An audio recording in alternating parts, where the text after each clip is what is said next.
Hi friends, Mac मतलब महा adventure council के इस एपिसोड में मैं आप लोगों के साथ में एज ए टेक्निकल एक्सपर्ट बात करूंगा और हम लोग बेसिक एंकरिंग टेक्निक्स या एंकरिंग क्या होता है इसके बारे में बात करेंगे। जहाँ तक एंकरिंग के बारे में सवाल है, मैं आपको ये बताना चाहता हूँ कि एक छोटी सी चीज़ है जो रिक्वेस्ट के तौर पे मैं आप लोगों को बता रहा हूँ, और वो ये है कि यहाँ पर हम लोग जो भी एंकरिंग करेंगे, जो भी एंकर्स करेंगे, आप सिर्फ एंकरिंग टेक्निक के ऊपर ध्यान दीजिएगा।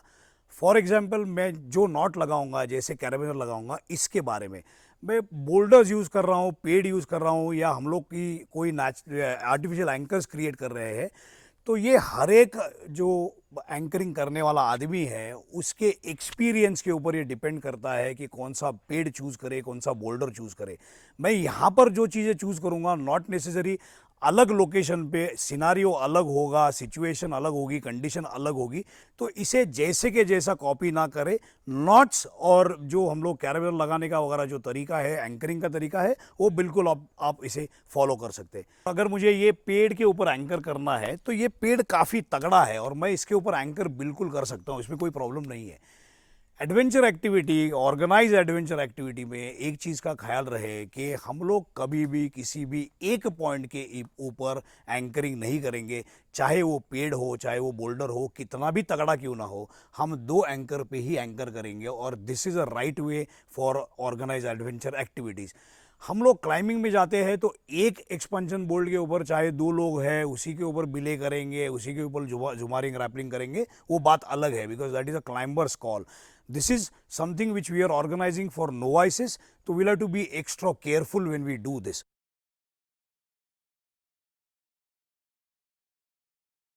ये एक पेड़ है, ये काफ़ी तगड़ा है, मजबूत है, इसमें बिल्कुल प्रॉब्लम नहीं है।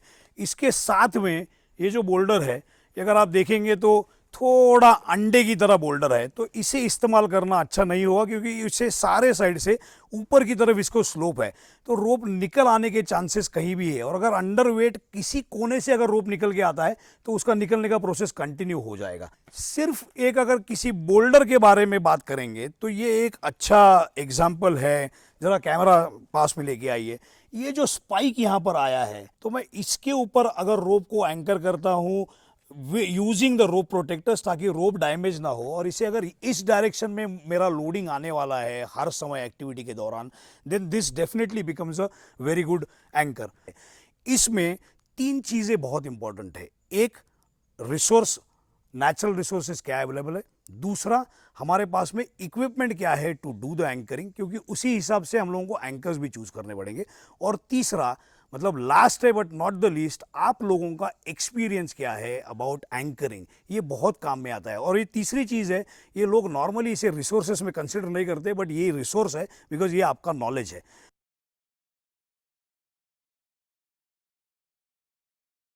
ऐसे एज्यूम करते हैं कि हम लोगों का जो है वो एरिया का असेसमेंट हो चुका है, और हम लोगों ने इस पेड़ को फाइनल किया है, और हम लोगों ने इस बोल्डर को फाइनल किया है। पेड़ के ऊपर एंकर करना कंपैरेटिवली इजी है। ये बोल्डर बड़ा है, अच्छा है, तगड़ा लग रहा है, मतलब हाथी भी शायद इसे नहीं हिला पाएगा। तो हम इसके ऊपर जो है वो रोप स्लिंग का यूज करके एक, पहले हम लोग इसे क्लोविच लगाएंगे। तो ये एक शॉर्ट रोप है जो इस क्लोविच के लिए हम लोग यूज़ करेंगे। दोस्तों, आप लोग ये सोच रहे होंगे कि इतना बड़ा बोल्डर है, मैं इसके पागल की तरह चक्कर लगा रहा हूँ क्लोविच लगाने के लिए। अच्छा होगा कि मैं इसके ऊपर एक्सपेंशन बोल्ट क्यों नहीं लगाता हूँ। हम लोगों का ये सोच है और विचार है कि जहाँ तक हो सके नेचुरल एंकर्स को ही यूज़ करें। अगर अनएवॉइडेबल है तो ही हम लोग एक्सपेंशन बोल्ट्स का यूज़ करते हैं।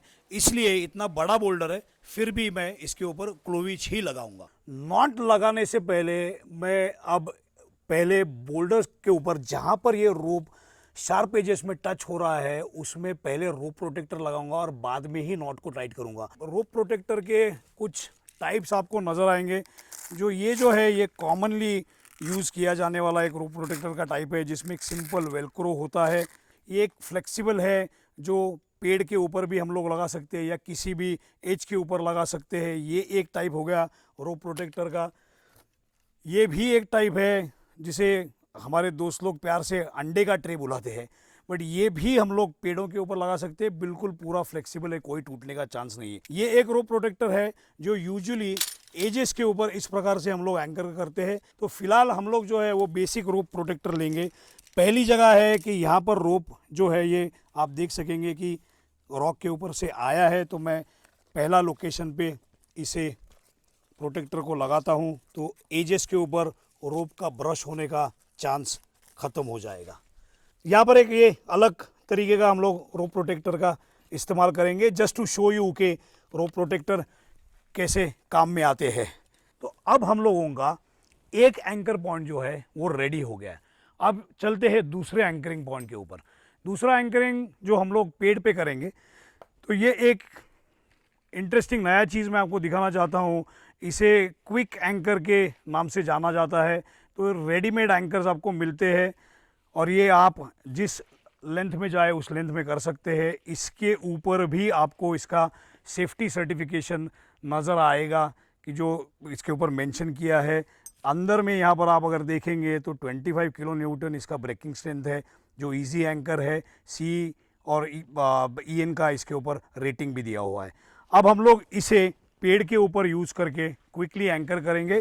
यहाँ पर अगर हम लोगों को एंकर लगाना है तो मैं जो ये इजी क्विक एंकर है इसको लेता हूँ और जल्दी से मुझे जितना लेंथ का चाहिए उस लेंथ का मैं इसे एडजस्ट करता हूँ। यहाँ पर एक कैराबिनर लगाता हूँ। फ़िलहाल के लिए मैंने इसका स्क्रू लगाया नहीं है क्योंकि मुझे इसमें रोप एंकर करना है, बट जब मैं इसमें रोप एंकर करूँगा तो मैं बिल्कुल इसका स्क्रू लॉक करना मुझे भूलना नहीं है। अब हम लोगों को करना ये है कि ये जो बोल्डर के ऊपर किया हुआ एंकर है और ये पेड़ के ऊपर किया हुआ जो एंकर है, इन दोनों को इस प्रकार से हमें जोड़ना पड़ेगा कि हमारा जो एक्टिविटी का डायरेक्शन है उस डायरेक्शन में इन दोनों के ऊपर लोड डिस्ट्रीब्यूट होके रोप हमारा फाइनल एंकर हो जाएगा। अब पहले मैं काम करूंगा कि इस कॉर्डलेट का जो एक जॉइंट है इसके ऊपर मैं एक फिगर ऑफ 8 लेता हूं। पहले ये यहाँ पर कैराबिनर में लगाऊंगा, स्क्रू को लॉक कर दिया। अब इसको मैं लेके आगे आता हूँ। इसका दूसरा जो सिरा है वो डायरेक्टली क्लोविच में इसे मैं लेके आऊँगा। याद रहे क्लोविच में जो दोनों रोप के जो सिरे हैं वो दोनों में से एंकर जाए, ना कि एक में से एंकर जाए, ये दोनों में से जाना चाहिए। मैं पहले यहाँ पर लेता हूँ और एक सिंपल बड़ा सा एक फिगर ऑफ 8 यहाँ पर मुझे मिल जाएगा। ये मैंने फिगर ऑफ 8 ले लिया और यहाँ पर इसे एक फिगर ऑफ 8 और एक लगा देता हूँ। मैंने 2 फिगर ऑफ 8 बनाए और ये बीच का जो सेक्शन है जिसमें हमारा एंकर आएगा और इसका एडवांटेज भी आप लोगों को पता चलेगा। इस प्रकार से फिगर ऑफ 8 हो गया। इस फिगर ऑफ 8 को मैंने कैराबिनर में लगा दिया, कैराबिनर लॉक किया। ठीक है। डिपेंडिंग अपॉन कि अगर मुझे रफली इस लोकेशन पे एंकर आना चाहिए तो अब मेरे पास में इतना रो फ्री है जो मैं पेड़ के ऊपर एंकर में एडजस्ट करूँगा। कैराबिनर को एंकर किया, नॉट को टाइट किया, थंब नॉट यहाँ पर भी मैंने लगाया जो एक्सेस रोप है इसका। अब जब मैं यहाँ आता हूँ, अब अगर यहाँ पर देखेंगे तो हम लोगों का एंकर जो है ये एंकर बन गया है। इस डायरेक्शन में जहाँ पर मैंने पकड़ा है, इस डायरेक्शन में अगर फॉल का या एक्टिविटी का अगर लोड है तो सबसे इम्पोर्टेंट ये जो एंगल जो आया है ये कॉर्डलेट का, ये एंगल बहुत इम्पोर्टेंट है कि कैमरा पास में लेके आएंगे तो ज़्यादा अच्छी तरह से समझाऊंगा। नॉर्मली ये जो एंगल है ये angle 45 degrees 30 degrees is very good. इसे बढ़ के ज़्यादा से ज़्यादा हम लोग 90 तक लेके जा सकते हैं, लेकिन 90 से ऊपर नहीं होना चाहिए। इसका मतलब ये है कि दो एंकरिंग पॉइंट जो है वो दोनों अगर बहुत एक दूसरे से लंबे हैं तो एंकर मतलब आपको एंगल मिलने के लिए उतना ही एंकर से हम लोगों को लंबा आना पड़ेगा। फ़िलहाल में मेजरमेंट के लिए यूजुअली कैसे चेक करते हैं मैं बताता हूँ कि अगर मैं जब नॉर्मली फिंगर्स ओपन करता हूँ तो लेट्स से ये 30 डिग्रीज पे आएगा। अगर ये 2 फिंगर, इंडेक्स फिंगर और ये मेरा थंब, अगर मैं इसको ओपन करता हूँ तो ये 45 डिग्रीज आएगा, और अगर मैं इसको बढ़ाता हूँ तो it's considered to be 90 degree. तो अगर अभी फ़िलहाल के लिए मैं अगर देखता हूँ तो ये रफली मेरा 30-35 डिग्रीज़ में ये आ रहा है, which is a good angle. अब इसमें हम लोग एक काम करेंगे कि ये 2 रोप को एक्स की पोजीशन में लाके इस एक्स में इस कैराबिनर को हम लोग फंसाएंगे। इस एंकर का एडवांटेज ये है कि इसका अगर लोड थोड़ा शिफ्ट हो रहा है तो आप देख रहे हैं कि रोप हिलेगा और दोनों एंकरिंग पॉइंट के ऊपर रफली हम लोगों को इक्वल वेट डिस्ट्रीब्यूट किया हुआ मिलेगा। मैं जब इसे एक्स करके लगाता हूँ इस कैराबिनर को, तो कोई भी एंकर अगर फेल होता है तो ये knots will work as a stopper और ये जो है ये यहाँ पर जाके अटक आएगा अगर ये साइड का एंकर फेल होता है। तो मेरा पूरा बॉडी वेट इसके ऊपर है, क्रॉस किया हुआ है। अब मैं मेरा बोल्डर की तरफ का अगर एंकर फेल होता है तो ये कैसे लॉक होगा ये मैं आपको दिखाता हूँ। ये एंकर फेल हो गया, ये मैं यहाँ पर लॉक हो गया। ये एडवांटेज है, दैट इज रीजन उसका क्रॉस करे और कैराबिनर पास करे। अगर आप ये देख सकते हैं कि अगर मैंने यहाँ पर क्रॉस करके नहीं कैराबिनर लगाया है, दो नॉट्स के बीच में अगर मैं रोप को सिर्फ इस प्रकार से ही लगाता हूँ, इस प्रकार से, और कैराबिनर HMS है, साइज़ में अगर इससे भी बड़ा है तो ये नॉट भी इसमें से निकल आएगा और मेरा पूरा रोप इसके से अंदर जो है वो पूरा निकल जाएगा। मैं सिस्टम से जो है वो पूरी तरह से अलग हो जाऊंगा।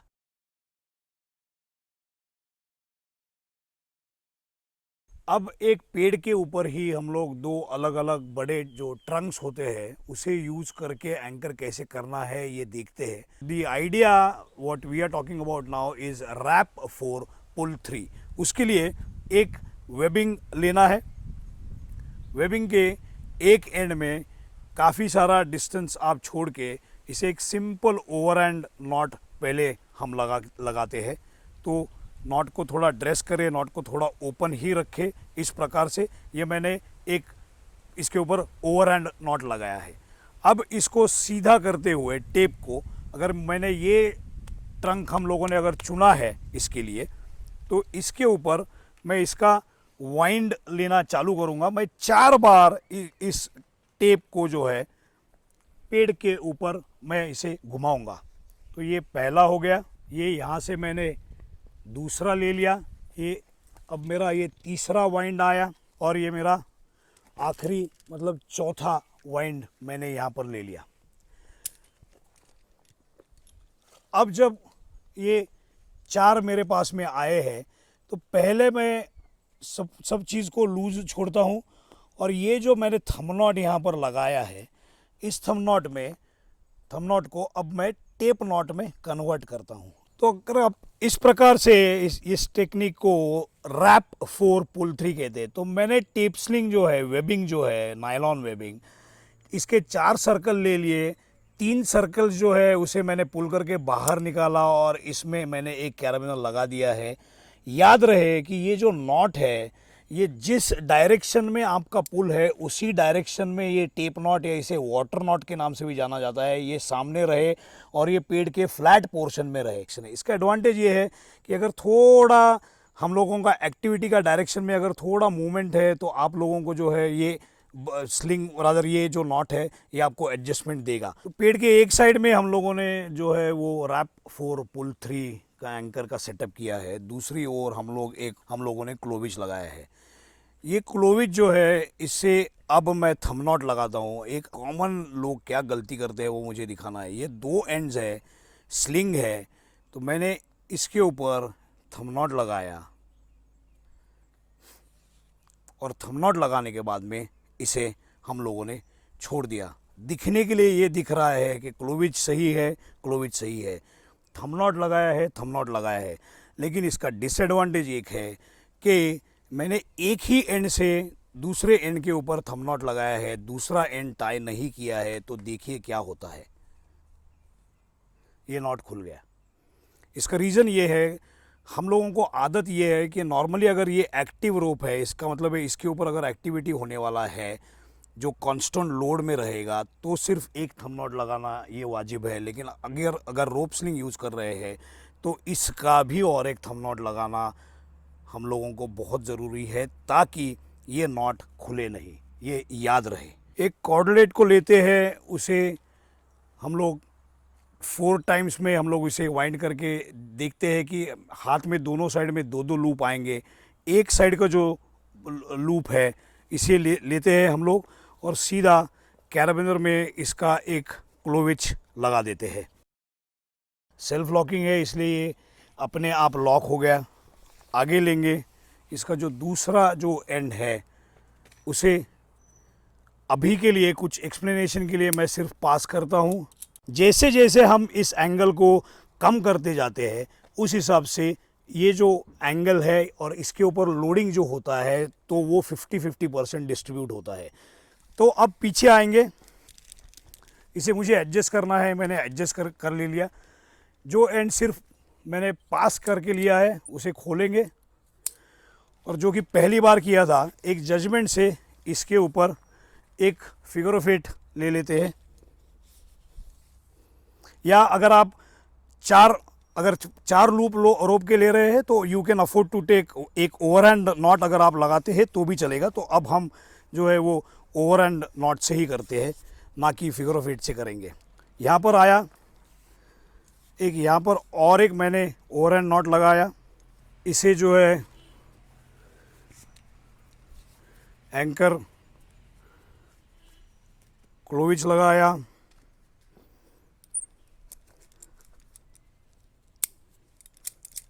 गेट को लॉक किया। यहाँ पर आने के बाद में थोड़ा नॉट का एडजस्टमेंट करना पड़ेगा, हमारे पुल के डायरेक्शन के हिसाब से वो हम लोग कर लेते हैं और इसे थोड़ा नीचे स्लाइड करेंगे। ये मेरा जो एंकर पॉइंट है इसमें अगर आप देखेंगे तो अब मेरे पास में 4 थ्रेड्स यहाँ पर है। तो यहाँ पर मेन जो रैपलिंग रॉक क्लाइंबिंग का जो भी सिस्टम का रोप एंकर होगा, ये लोग गलती करते हैं कि ये चारों में कैराबिनर पास करेंगे। ये अगेन गलती होगी। अगर एक साइड का एंकर कहीं भी हमारा अगर फेल होता है, सारा रोप निकल आएगा और हम लोग सिस्टम से अलग हो जाएंगे। इसका बेस्ट तरीका ये है कि 4 में से एक लूप को छोड़े और 3 लूप में कैराबिनर लगाए और इसके ऊपर मेन रोप एंकर करे, ताकि कौन सा भी सिरा अगर ओपन होता है तो फिर भी इसकी वजह से आइदर साइड में ये जाके कैराबिनर लॉक होगा। So you will still remain on the system अगर एक एंकर फेल होता है तो।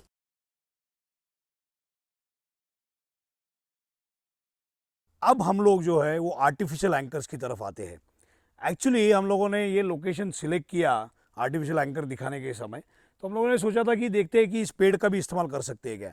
लेकिन हम लोग इस पेड़ का इस्तेमाल नहीं कर सकते हैं। वो जब कैमरा घूमेगा तो आपको पता चलेगा ये पेड़ अंदर की तरफ से पूरा खोखला हो चुका है और इसीलिए हम लोग इस पेड़ का प्रयोग नहीं करेंगे। हम लोगों को जब ये बोलते हैं कि अब इस पेड़ का यूज़ नहीं कर सकते तो हमारे पास में बचता है ये बड़ा वाला एक ह्यूज साइज का जो बोल्डर है, ये बोल्डर बचता है। बोल्टिंग को जब हम लोग आर्टिफिशियल एंकर क्रिएट करेंगे तो बोल्टिंग करने के लिए जब हम लोग कहीं भी चेक करते हैं तो पहले तो हम लोगों को उसकी आवाज़ के बारे में पता होना चाहिए। ये हर एक आदमी का एक्सपीरियंस अगेन यहाँ पर काम में आएगा।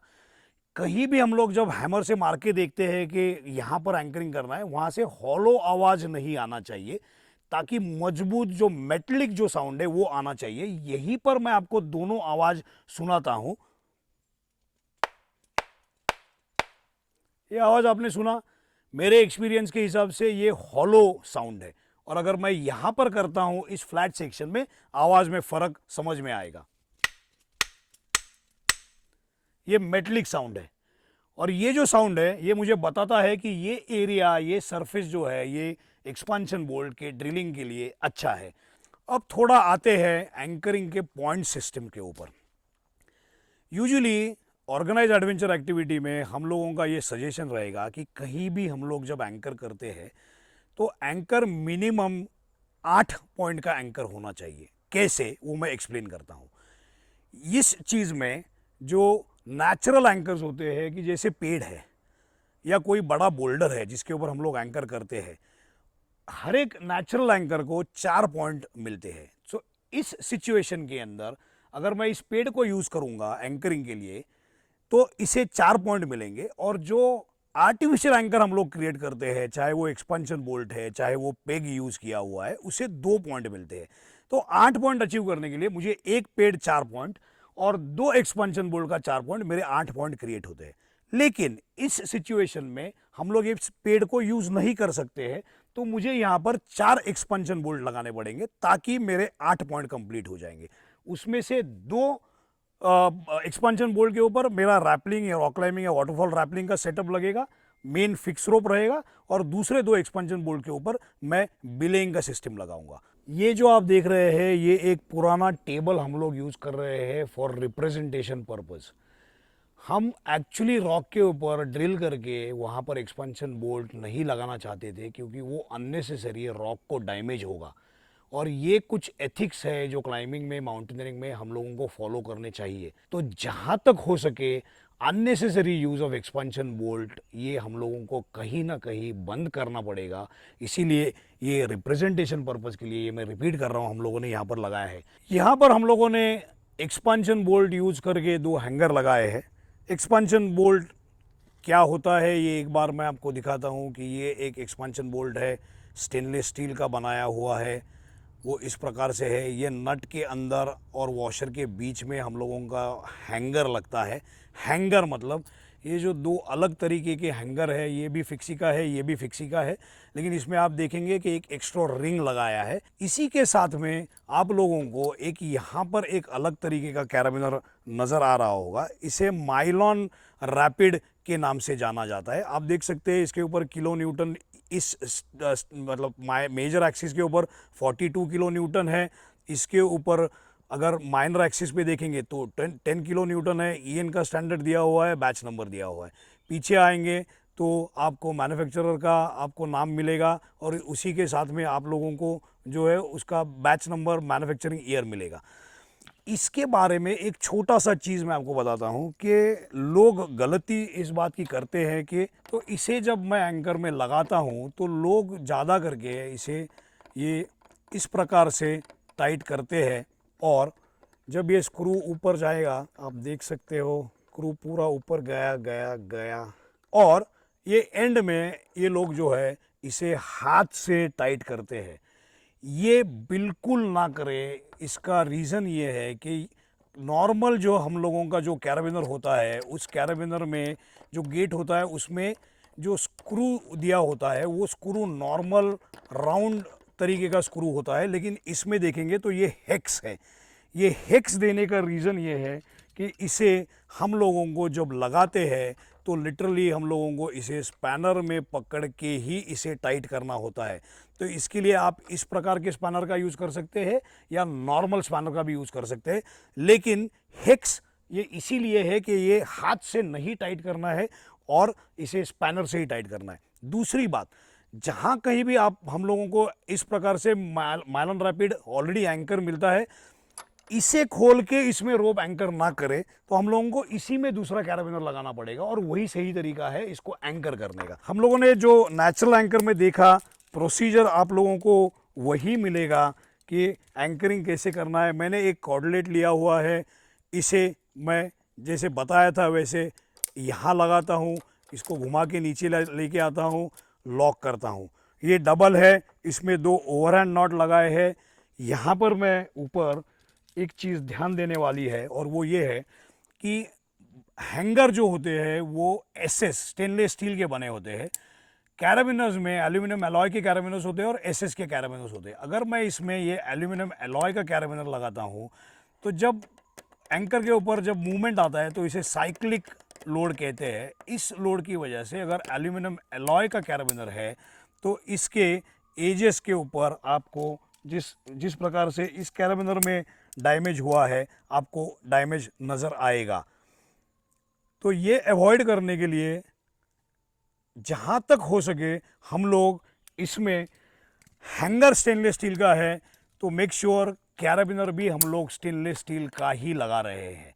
तो यहाँ पर कैराबिनर लगा दिया, उसके बाद में कॉर्डलेट लिया है, 2 ओवरहैंड है, यहाँ पर मैंने क्लोविच लगाया। मेरा ये एंकर सेट है। थोड़ा नॉट अगर एडजस्ट करना है तो मैं नॉट एडजस्ट करता हूँ। ये 2 को एक्स पोजीशन में ले लिया, और एक मैं कैराबिनर लेता हूँ। ये जो है यहाँ पर मेन रोप, एक्टिविटी का रोप, लाइव रोप इसमें एंकर होगा, और मैं इसका स्क्रू बंद करूँगा। So this is a way how you actually connect the 2 bolts and use it as an anchor. एक छोटी चीज़ यहाँ पर कन्फ्यूजन ना हो इसलिए मैं एक्सप्लेन करना चाहता हूँ, वो ये है कि पुराने ज़माने में क्लाइंबिंग जब करते थे तो लोग नॉर्मली ये कहते थे कि मेरा 2 पॉइंट एंकर है। वो 2 पॉइंट एंकर और हम लोग जिस पॉइंट की बात कर रहे हैं वो दोनों अलग है। वहाँ पर 2 पॉइंट एंकर का मतलब ये होता था कि मैंने एंकर 2 लोकेशन पे किया है, इसलिए वो 2 पॉइंट होता था। मतलब वो चाहे पेड़ है, बोल्डर है, एक्सपेंशन बोल्ट है, पेग है, जो भी है। ये सिस्टम में हम लोग सिंपल वर्ड्स में जो हम लोग क्रिएट करते हैं वो आर्टिफिशियल एंकर है, उसे 2 पॉइंट दे रहे हैं, और जहाँ पर नेचुरल एंकर है उसे 4 पॉइंट दे रहे हैं। इसीलिए ये अगर 2 आर्टिफिशियल एंकर मैंने क्रिएट किए हुए तो इसका 2 और इसका 2, ये 4 पॉइंट ऐसे हो गए। ये just for the sake of clarification. अब एंकर मैं करता हूं या कोई भी करता है, उसमें एक चेकिंग का प्रोसेस होता है, और ये रीचेकिंग मेथड तभी होता है कि आप आपके किसी कलीग को बुलाइए, आप साइट से थोड़ा हट जाइए और उस आदमी को एज अ थर्ड पर्सन ये सब कुछ ठीक ठाक है कि नहीं है, ये सब उस आदमी को चेक करने दीजिएगा। इसमें कहीं भी ईगो इशू नहीं होना चाहिए कि ये एंकर मैंने किया है तो दूसरे को चेक करने का ज़रूरत नहीं है।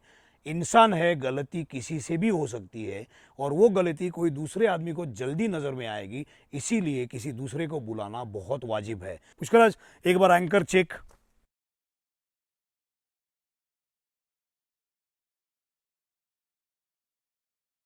ओके, इसमें फिक्स रोप आ रहेगा इसी में फिक्स हो पाएगा, और बिले के लिए ऐसे ही 2 अलग। और 2 अलग आएंगे। ठीक है, वो कर लीजिए, फिर वो भी चेक करेंगे। Okay okay, this all right.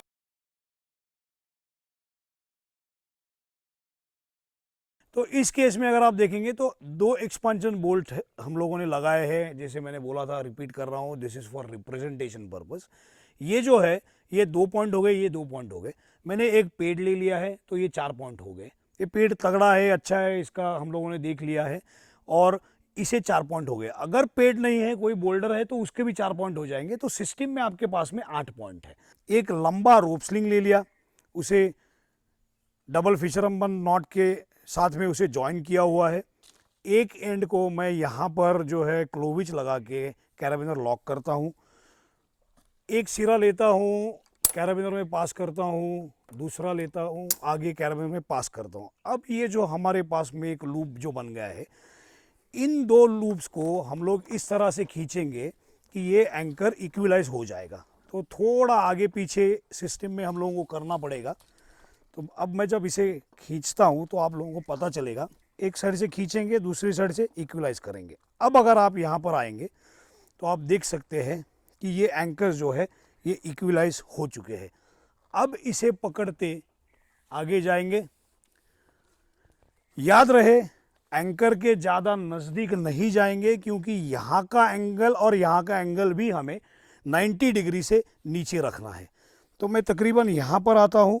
रोप कितना बचा है, स्लिंग कितना बचा है, इसके ऊपर डिपेंड करता है कि मैं इसे ओवरहैंड लगाऊंगा या मैं फिगर ऑफ 8 लगाऊंगा। हमें ये जो 3 लूप मिलते हैं, इसमें हम लोग जब कैराबिनर लगाएंगे तो ये हमारा एक्टिव रोप, जो एक्टिविटी का रोप है, वो इसमें इस प्रकार से हम लोग एंकर करेंगे। तो अगर रोप में बहुत मूवमेंट आने वाला है तो आप इस एंकर को चूज़ ना करें, और जो दूसरा इक्विलाइजर हम लोगों ने नेचुरल एंकर्स के साथ में दिखाया था उसका प्रयोग भी हम लोग कर सकते हैं। But normally organise adventure activities के अंदर ये एंकरिंग सिस्टम अच्छी तरह से बिल्कुल काम करेगा। फ्रेंड्स, ये एक इक्विपमेंट है जिसे हम लोग मेक कह के बुलाते हैं, इसे पेग भी कहते हैं।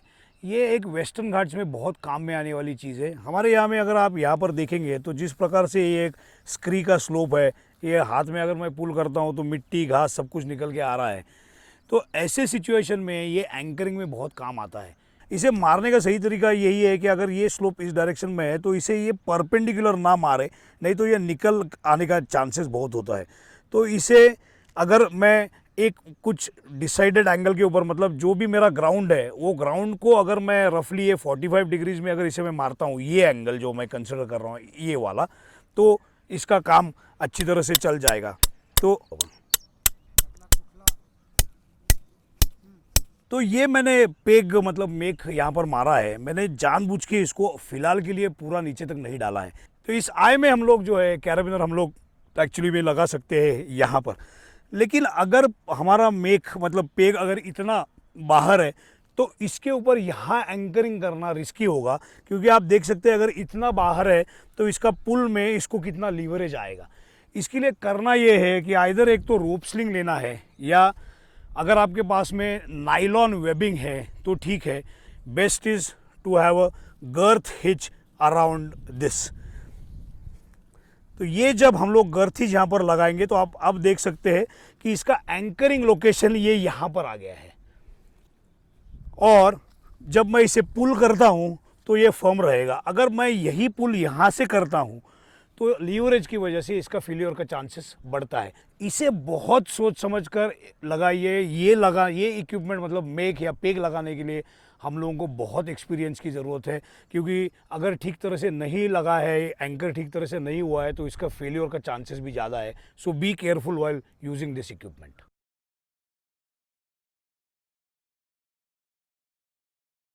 दोस्तों, अब हम लोग एक एंकरिंग के लिए एक एक्रोनिम है, उसके बारे में मैं आपको समझाता हूँ। सीरीन ए, SERENE, ये जो एक्रोनिम है ये मैं आप लोगों को अब इस एंकर के ऊपर समझाता हूँ। सीरीन ए का जो पहला S है, that S stands for solid या स्ट्रॉन्ग। तो हम लोगों ने ये दो मतलब एक पेड़ के दो ट्रंक जो लिए हैं, ये सॉलिड है कि नहीं है, तो ये सॉलिड एंड स्ट्रॉन्ग है।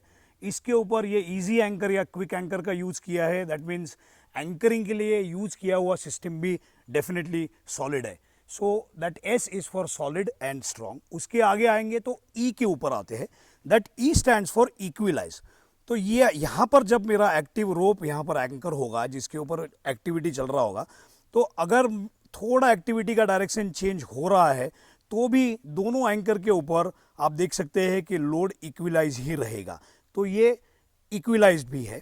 उसके आगे आर जो आता है वो रिडंडेंट के लिए आता है। तो ये सिस्टम रिडंडेंट है कि नहीं है, तो then it is so that are is also taken care of. उसके बाद में जो ई आता है वो एफिशिएंट के लिए आता है। तो ये एंकरिंग सिस्टम जो है ये लगाने के लिए और इन जनरल एफिशिएंट है कि नहीं है, तो वो ई भी इसके अंदर आ जाएगा। उसके आगे एन एंड ई जो लास्ट आता है, that is no extension. No extension का मतलब ये है कि अगर ये दोनों एंकर में से कोई भी एंकर एक फेल होता है तो सिस्टम में डायनेमिक लोडिंग आ रहा है कि नहीं आ रहा है, ये मैं ज़्यादा डिटेल में अब एक्सप्लेन करता हूँ। सो नो एक्सटेंशन का जो एक आपको डेमो दिखाना है, तो आप ये समझिए कि इसके ऊपर एक्टिविटी का लोड आया हुआ है। एक्टिविटी का जो एक्टिव रोप है वो मेरा जो यहाँ पर फिंगर है यहाँ पर एक्टिव है, ऑन है, लगाया है।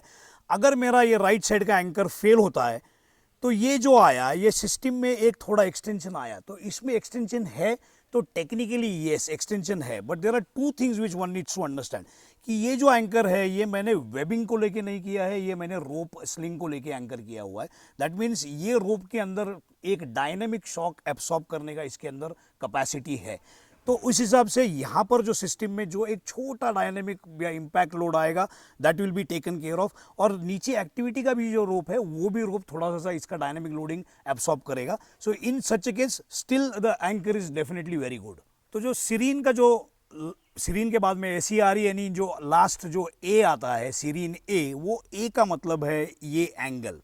थोड़ा सा अगर एंकरिंग का हम लोग एक ओवरव्यू लेना चाहते हैं तो southern part of the country, अपने देश में, इंडिया में और हमारे महाराष्ट्र में थोड़ा रॉक का स्ट्रक्चर अलग है। हमारे पास में बेसॉल्ट है, ब्रिटल है रॉक बहुत, तो इसीलिए यहाँ पर जो भी पुराने एंकर्स है, एक्सपेंशन बोल्ट्स है, या कई जगह पिटॉन लगा है, कई जगह पे ये लगा हुआ है। तो अगर आप 1 साल 1.5 साल के बाद में ऐसे रैपलिंग या क्लाइंबिंग लोकेशंस अगर आप लोग विजिट कर रहे हैं तो वहाँ पर जाके एंकर्स को टेस्ट करना बहुत ज़रूरी है। Southern part of the country में अगर आप लोग वहाँ पर एक्सपेंशन बोल्ट्स पहले से लगे हुए हैं तो उसको ज़्यादा से ज़्यादा करके कुछ नहीं होगा, क्योंकि रॉक जो है वहाँ पर वो ग्रेनाइट है। तो मतलब वहाँ पर एंकरिंग के लिए वो 4-4 5-5 साल वहाँ पर जो एंकर्स है उसमें कोई फ़र्क नहीं पड़ता है। लेकिन यहाँ पर ब्रिटल है रॉक, तो करोजन की वजह से इक्विपमेंट में खराबी होती है, इरोजन की वजह से रॉक में भी खराबी होती है। तो you have to be very careful. आप लोग जब एंकर करते हैं तो एंकरिंग सोच समझ के अच्छा तगड़ा होना चाहिए। 15 मिनट चाहे ज़्यादा लगे कोई प्रॉब्लम नहीं है। और ये एक अप्रोच नहीं होना चाहिए कि एंकर मैंने किया है, किसी दूसरे ने चेक करने का क्या ज़रूरत है, या तू चिंता मत कर रहे मैंने एंकर किया है। ये जो एक थोड़ा कैजुअल अप्रोच जो होता है उसे जहाँ तक हो सके अवॉइड करें। So make this adventure activities as safe as possible. मैक के प्लेटफॉर्म के ऊपर से हम लोगों का आप लोगों से रिक्वेस्ट है। तो एंकरिंग के एपिसोड में मैक की तरफ से इतना ही। आपके कोई सवाल है, सुझाव है तो आप हमें प्लीज़ लिख के भेजिएगा। जाते जाते एक चीज़ बताना चाहता हूँ कि ज़िंदगी में हमेशा दो रास्ते मिलेंगे। एक रास्ता सही होगा और एक रास्ता जो है वो आसान होगा। हमारी रिक्वेस्ट है कि आप लोग सही रास्ता चुनें। मिलेंगे अगले एपिसोड में।